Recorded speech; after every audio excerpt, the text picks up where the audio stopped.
Obviously, the big news story this morning, and we will get to that, I'll assure you, is the FBI raiding the office and home. It's actually in a hotel room. Cohen's apartment is being renovated, so he's living in a hotel room off of Park Avenue, but his office in Rockefeller Center and his hotel room that he resides in today was invaded, so Trump says, by some FBI agents looking for whatever it is they're looking for today. I'll tell you, Rev, we're really going to delve into that. And I've got what I consider to be sound strategy. I would never give the president advice, but I would give the president advice. I'd scorch the earth. Really? I mean, I don't think he has I don't think he has any other option. And based on that video from the cabinet meeting yesterday, he's ticked. Well, I mean, you got to fight fire with fire. And he's got to accept the reality that these people despise him. They hate his guts. They wish that the American public had never done what they've done. They despise us. They despise Trump. And I want to walk step by step, if we will, kind of where we were and how we got here, and why I believe the only strategy he should employ is to fight fire with fire. Now, you normally don't have to twist Trump's arm and convince him that is the most sound strategy. I just don't think he has another option. I mean, it's pretty obvious we've gotten to the end of the road with collusion. It's pretty obvious to me there is no collusion there. Rod Rosenstein granted Bob Mueller permission to investigate this president as to whether or not he colluded with Russia. We have found out, we don't talk much about this in the media, but we have found out there indeed was collusion with Russia, but it was Hillary Clinton and the Democrats. I mean, in essence, the one crime we were investigating is not even a crime. It's improper behavior. I think we had that debate last year, but they're looking for a crime that's not even a crime. They found no evidence to support that narrative, and they've just gone on a complete and total, and I use Trump's words, a witch hunt. I mean, it's a complete and total witch hunt, and I can hear the Democrats out there.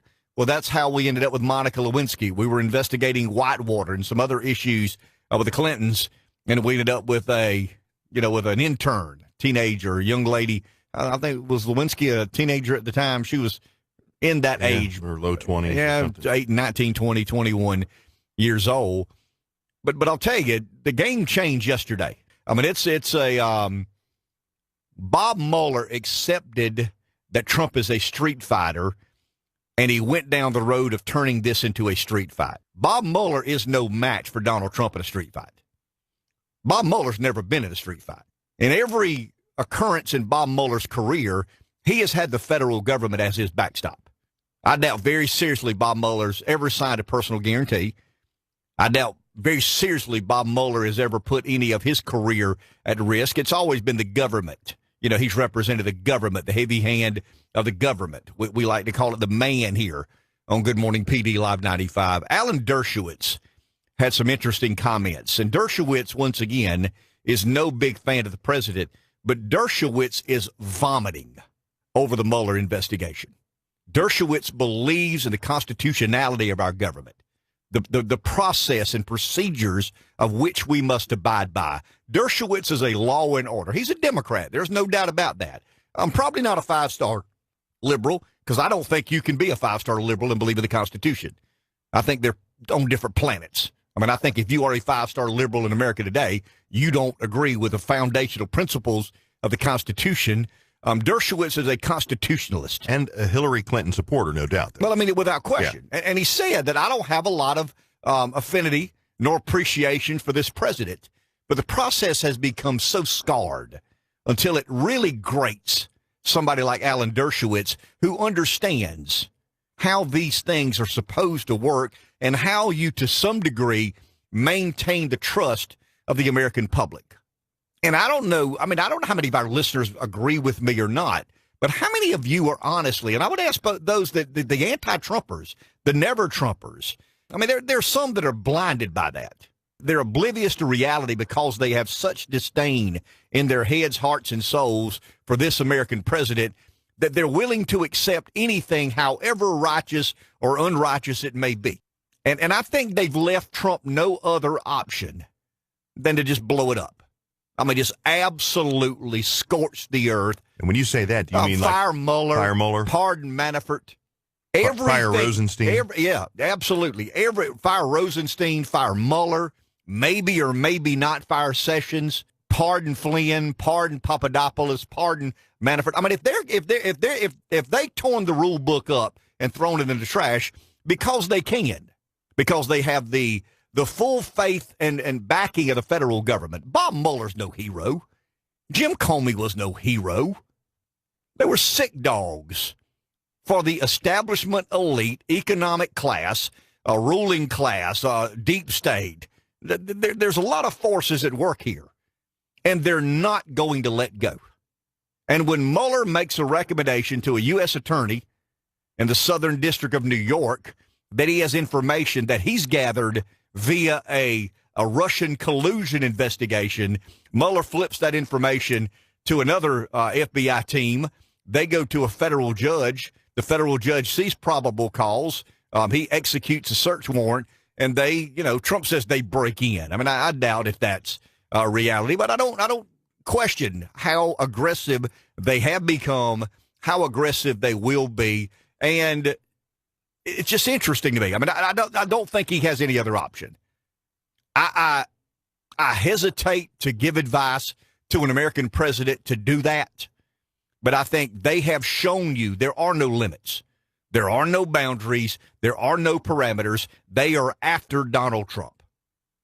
I mean, at the end of the day, we should have come to that conclusion sooner than now. This is not about getting to the bottom of Russian collusion anymore. This is about a coup amongst the inside baseball crowd in Washington, who I have warned you for 5 years, believe the federal government belongs to them. Go back to something Steve Bannon said multiple years ago. If you believe, and this is so prophetic today, if you believe they're going to give you your government back by just rolling over because you elected Donald Trump, you will be sadly mistaken. There is no extreme these people won't go to maintain the power within our federal government. That's what you're seeing up close and personal. Did Trump pay hush money to a former, or is she still a current adult film star? Oh, I don't know. I have no idea. Probably. Once a porn star. Is that in violation of campaign ethics and finance laws? I'm sure it is. So if Cohen was participating in that, but that's not what we're after. We're not after whether or not Trump paid hush money. I mean, that's happened throughout the history of politics. Let's go investigate the Clintons. Let's go investigate the Kennedys. Let's check the Bushes out and see how their record is in regards to personal affairs and managing of those personal affairs and what they may or may not have done. This is simply an all-hands-on-deck effort by the deep state, the ruling class, the political class, the elites, the establishment. This is a group of people from a lot of different places and a lot of different forces who once again have self-appointed themselves masters of the universe. This government belongs to them.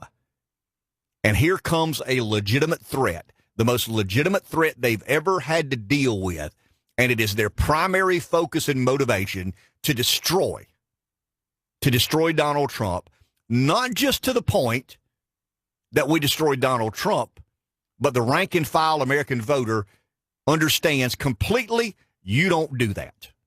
Don't you ever, you simpletons out there in the hinterlands, don't you ever try this again. We run this town. We decide how this town operates. We make the rules in this town. This government belongs to us. And you sent somebody up here that we warned you against. I mean, the media forces, the inside baseball political analysis said, don't elect Donald Trump. Well, you did it anyway. And we're going to teach you a lesson. And we're going to go on a witch hunt. And whether collusion's a crime or not, we're going to launch an investigation. I mean, think of that. Whether collusion is a crime or not, we're going to appoint a special counsel. We're going to launch an investigation. We're going to load and stack the deck with Democrats. Somebody call me and tell me I'm wrong. 70 to 80% of the people involved in this investigation gave money to Hillary Clinton. I mean, just think about that on the surface. You've got a special counsel who put a team together. The membership of that team, to the tune of 70 to 80%, contributed money to this person they're investigating's political opponent. That's Bob Mueller. And for people to sit here and say, well, Mueller's Mueller's a zealot. Plain and simple. He's an insider. He's an establishment figure. He's an elitist. He's a member of the deep state. He's everything that we find to be so deeply offensive. He's a zealot. Go back and check some of the history of Bob Mueller. Go back and check some of the investigating of anthrax and some other things where he botched. But because he's a zealot, he carries out the mission of the federal government. His job today is to purge Washington of this indecent American president, somebody who they don't see fit. And you can say, well, this is Red Meat Radio 101. No, this is not Red Meat Radio. Once again, we launched an investigation on something that is not even a crime. But let's give the benefit of the doubt. Collusion is a crime. It's against the American statutes and codes and laws to be involved or complicit in collusion. Let's establish that.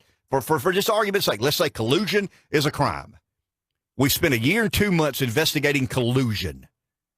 The only nugget of information we have that leads us to believe somebody may have colluded is the Hillary Clinton campaign working kind of hand in hand with the Obama DOJ in a dossier that became the catalyst for an investigation into something that's not a crime, but let's assume it is a crime.